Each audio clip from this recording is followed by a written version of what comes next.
The Hindu editorial dictation heading is Tariffs in Trouble. The US Supreme Court has done well to limit Trump's presidential powers. Get ready, start.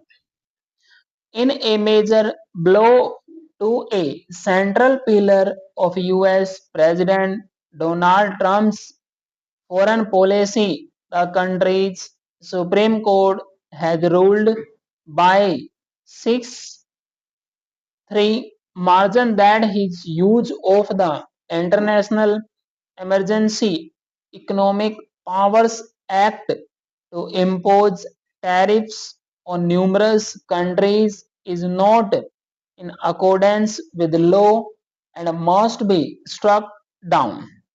With Chief Justice John Roberts and two other conservative justices appointed by Mr. Trump siding with the three liberal justices on the subject, the court ruled that Mr. Trump's assertion of extraordinary power to to unilaterally impose tariffs of unlimited amount, duration, and scope is contravened by the absence of clear congressional authorization to exercise it.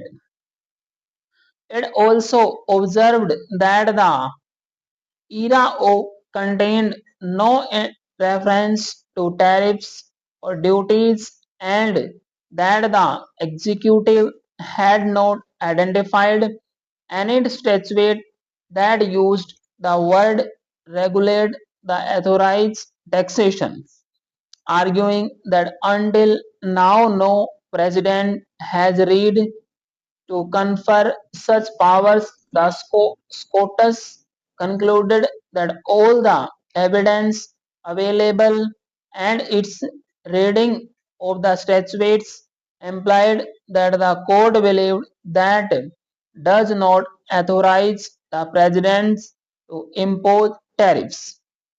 Unsurprisingly, Mr. Trump reacted angrily on social media, posting that he would be raising his global tariff rate to 15% after initially suggesting that it would be imposed at 10% under the authority conferred to the White House for 150 days under Section 122 of the Trade Act of 1974.